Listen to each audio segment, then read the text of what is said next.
It's not gonna hit there again, okay? Because lightning doesn't strike twice in the same place. Shit!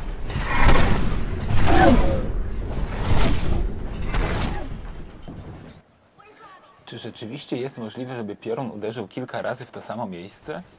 Miałem tą samą myśl. Pytanie nawet, czy jest możliwe, żeby piorun 2 razy uderzył w to samo miejsce. To czy w czasie jednej burzy, czy w czasie kilku burz? Na filmie mamy jedną burzę. Myślę, że jako eksperymentatorzy powinniśmy to sprawdzić.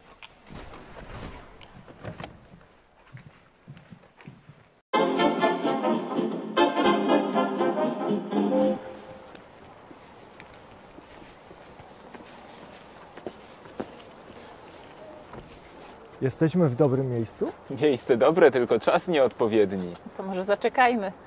Zaczekać możemy, ale do wiosny chyba trochę długo. Może lepiej wróćmy do laboratorium. Tak będzie lepiej.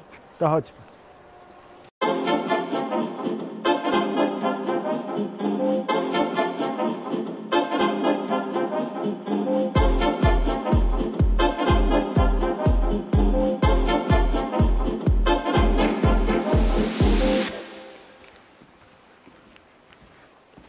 Wykonajmy to doświadczenie w warunkach kontrolowanych. Mamy tu maszynę elektrostatyczną, która służy do gromadzenia ładunku na tych ramionach. Zakręcam. Pioruny dobre. Ale potrzebujemy więcej energii.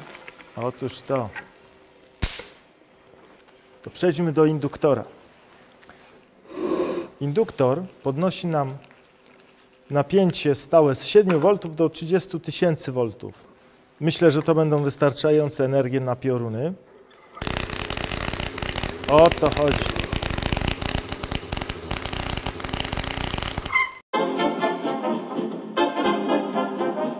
Przebicie ładne. Możemy przejść do naszego modelu. Mam tutaj model warunków burzowych. Pineski obecne w tym modelu to jony, które normalnie obecne są w powietrzu. Górny drut chmury burzowe, a dolny to powierzchnia Ziemi. Podepnij proszę. Tu, do tego.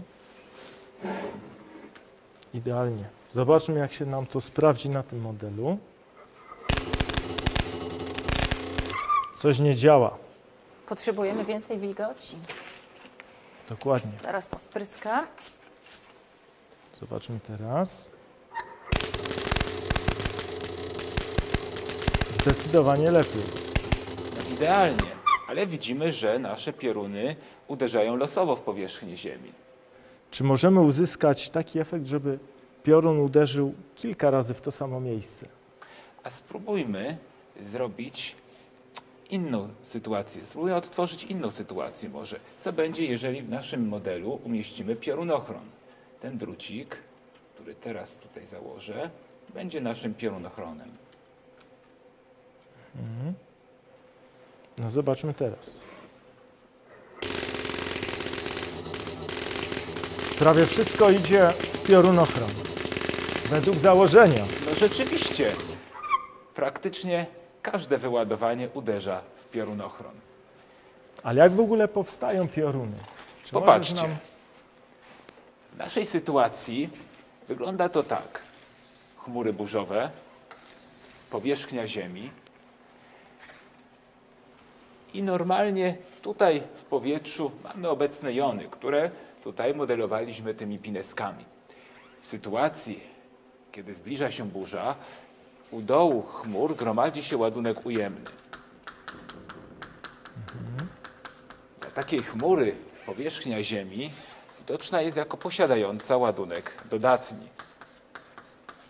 Chociaż tak naprawdę Ziemia ma neutralny ładunek.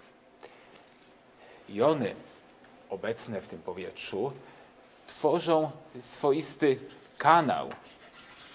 Układają się w ten sposób, że umożliwiają przepływ, bardzo trwały przepływ tego ładunku pomiędzy chmurą a powierzchnią Ziemi. widoczny właśnie jako piorun.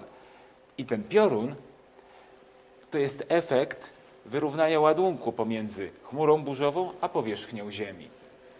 Czyli jak użyjemy tutaj piorunochronu, to uzyskamy sytuację, jaka była w filmie, że piorun uderza kilka razy w to samo miejsce. Tak jest, bowiem ten ładunek wybiera zawsze drogę o najmniejszym oporze. No to tą kwestię mamy rozwiązaną. Pytanie jest takie, czy oglądaliście film Powrót do przyszłości? Tam w części drugiej jest taka scena, jak piorun uderza w latający samochód, w DeLoreana. Słuchajcie, zupełnie przypadkiem mam tutaj... Zupełnie przypadkiem. No, Dobra. zupełnie przypadkiem. Model DeLoreana, który mogę w dodatku umieścić na naszym modelu. Pamiętacie, że on był połączony kablem z powierzchnią Ziemi. Symulujemy to tym drucikiem. Pięknie lata, bo DeLorean latał, jak ktoś nie wiedział. To co, próbujemy? Próbujmy. Scena jak z filmu. Piorun przeszedł przez samochód. Well, be careful! You don't want to get struck by lightning!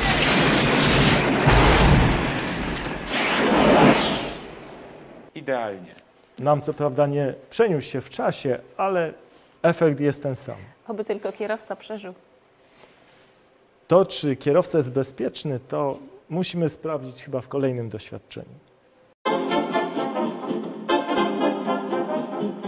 Teraz w naszym układzie generatorem piorunu będzie maszyna elektrostatyczna. Naszym samochodem będzie klatka Faradaya. A elektrometr to nasz doktor Emmett Brown. Jak wycięty z filmu. I chociaż elektrometr nosi nazwę elektrometr Brauna, to wcale nie pochodzi to od jego nazwiska. Ale i tak dobrze to dobraliśmy. I to całkiem przypadkiem. Ale wróćmy do naszego eksperymentu. Umieśćmy naszego doktora w samochodzie.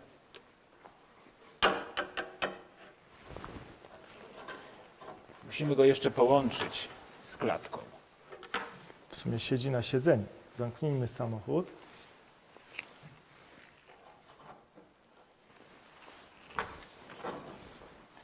I podłączmy układ. Dam nam to. Tak.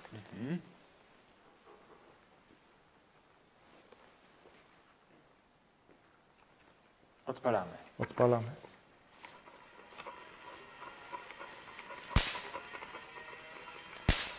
Piorun przeszedł przez samochód, ale ja nic nie widzę na elektrometrze. Żadnego wskazania, żadnego wychylenia. Gdzie są ładunki? Chyba to się nam coś popsuło. Myślę, że musimy to sprawdzić. Ale poczekaj, zanim zaczniemy to sprawdzać, ubierz rękawice. W sumie tak, jak piorun przeszedł przez samochód, to lepiej gołymi rękami nie dotykać. Lepiej się zabezpieczyć. Dobrze, to co? Podnoszę karoserię, O, oczywiście, ładunek wrócił. a jak Zniknął. zamykam? Czyli wszystko działa. No ale gdzie jest teraz ładunek? Musiał się chyba zgromadzić na zewnątrz w takim razie. Czyli w środku jest bezpiecznie. Spróbujmy to wyjaśnić na prostszym modelu.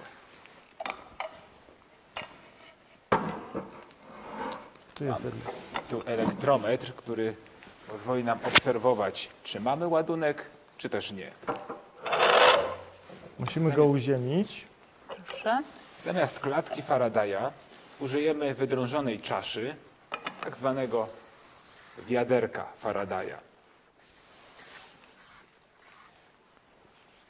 Tutaj mamy kulkę próbną.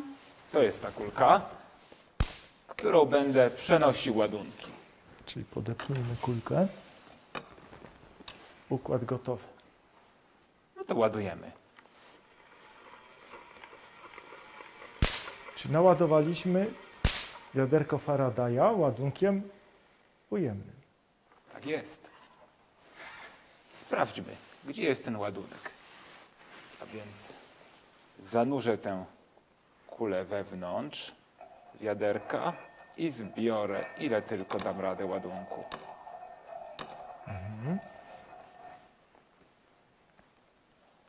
No i przenoszę go na elektrometr. Wychylenia brak. Czyżby się nie naładował? Zobaczmy na zewnątrz. Według naszego założenia ładunek powinien zgromadzić się na zewnątrz. Więc ponownie spróbuję przenieść ten ładunek.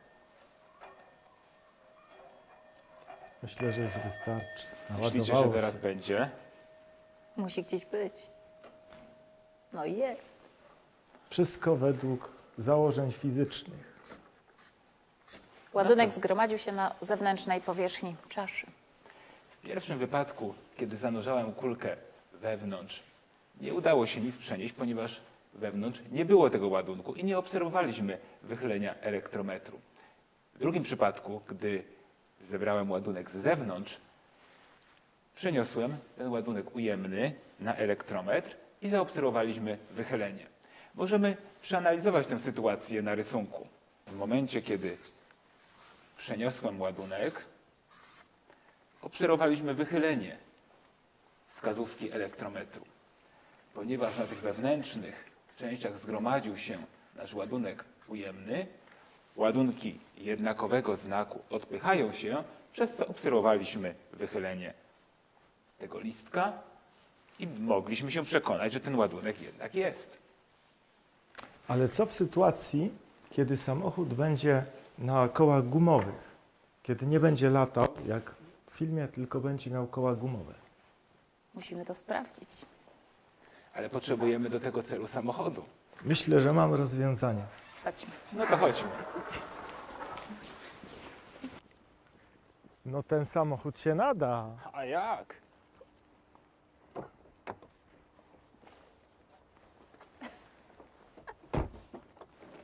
Co ty wyciągnąłeś? Model. Ale model. Wiadomo je. A myślałem, że tym razem zrobimy na prawdziwym. Szkoda, że jednak nie mamy prawdziwego samochodu. Myślę, że w tym wypadku lepiej jednak na modelu. A co nam się zmieniło w porównaniu do poprzedniego układu? Samochód zamiast na izolatorze stoi na gumowych kołach, które jednak także są izolatorem. To sprawdźmy, co się stanie w tym przypadku.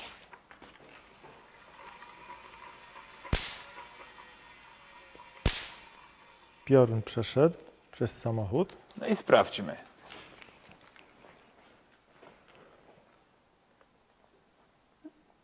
Wskazówka minimalnie się wychyliła.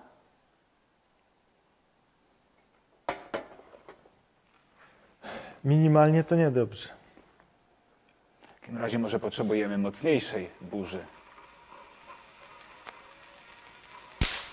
O, to zdecydowanie lepsze wyładowanie. No to sprawdzamy. No, teraz bardzo wyraźnie. Teraz bardzo wyraźnie. W takiej sytuacji, jak wysiąść z tego samochodu, który trafił piorun? W czasie burzy zazwyczaj pada deszcz, więc skropimy koła samochodu i zobaczymy, co będzie. Bardzo dobry pomysł.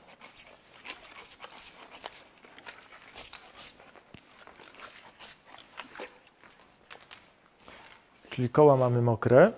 I Zobaczmy. próbujemy wysiąść. Teraz jesteśmy bezpieczni. Można wysiąść. Ale dlaczego? Możemy tę sytuację omówić na tym prostszym modelu, jakim jest wiaderko Faradaya. Padająca w trakcie burzy woda w postaci deszczu gromadzi się na elementach samochodu.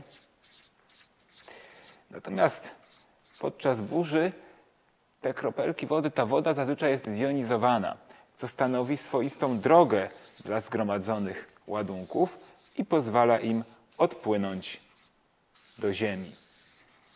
Dzięki temu następuje rozładowanie układu, którym jest nasz samochód, i możemy swobodnie wysiąść. A mnie nurtuje jeszcze jedna rzecz. Czy piorun zawsze uderza wtedy, kiedy pada deszcz? Masz rację, w górach może dojść do sytuacji, kiedy pioruny uderzają, a deszcz nie pada. A można to przewidzieć? Fizyka i tu podaje rozwiązanie. Mamy tutaj układ nazywany dzwonkiem Franklina. Składa się on z metalowej kuli, która wyłapuje ładunki z powietrza, i drugiego metalowego elementu, który połączony jest z potencjałem Ziemi. W tym wypadku został uziemiony przez ten pręt. Czyli metalowa kula zbiera nam ładunki z chmur, z powietrza. Tak jest. Czyli tu możemy minusy zaznaczyć. Oczywiście. Drugi metalowy element, również kula, połączony jest z potencjałem Ziemi. Czyli tu mamy plusy. A pomiędzy te elementy zawieszamy na bawełnianej nici trzecią malutką metalową kulę, tak żeby nie stykała się z żadną z tych dwóch pierwszych.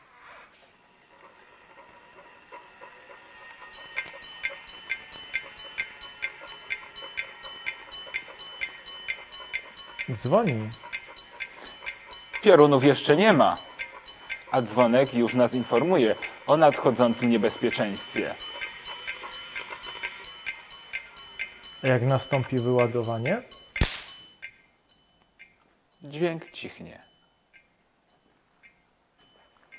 Ale ciężko założyć, żeby turysta w górach nosił taki dzwonek Franklina. Jest on troszkę nieporęczny. I tu fizyka podaje rozwiązanie. Możemy to zaobserwować na tym akceleratorze. Van de Graafa. Tak, ten akcelerator gromadzi ładunek na górnej czaszy, co symuluje nam tak naprawdę sytuację, z którą możemy mieć do czynienia w górach. Popatrzcie.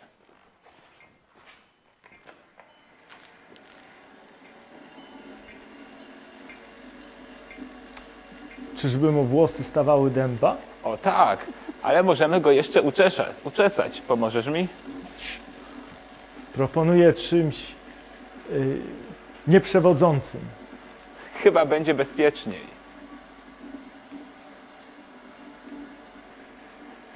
Czyli włosy pięknie stają dęba. Rozumiem, że jak w górach będzie taka sytuacja, że włosy tak staną nam dęba, to co wtedy mamy zrobić? Oj, wtedy już zostaje tylko uciekać w dół stoku.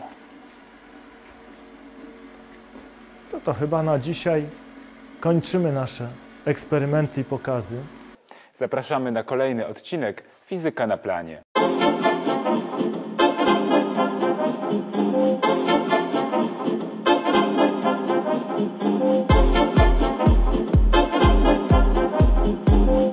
Czy wiecie, że na Florydzie, tam gdzie naturalnie występuje bardzo dużo burz, naukowcy wykorzystują te naturalne właśnie zjawiska do badania piorunów. Strzelają w chmury burzowe mini rakietkami, z których się rozwijają druciki, po których w miejsce pomiaru właśnie przechodzi wyładowanie. Natomiast w Polsce mamy swój własny poligon burz, poligon piorunów. Tam z kolei naukowcy z Politechniki Rzeszowskiej wykorzystują mobilny generator wyładowań i badają systemy odgromowe, abyśmy byli bezpieczniejsi. I to ma miejsce pod Dynowem w miejscowości Huta Poręby. Ponadto w Instytucie Fizyki imienia Mariana Smoluchowskiego na Uniwersytecie Jagiellońskim wdrażany jest projekt Storm and DustNet. W ramach tego projektu już jest realizowany pomiar zanieczyszczeń powietrza, m.in. pyłów PM10, a w drugim etapie w projekcie przewidziane jest badanie aktywności burzowej w Krakowie i w okolicach. Czekamy z niecierpliwością na wyniki tego projektu.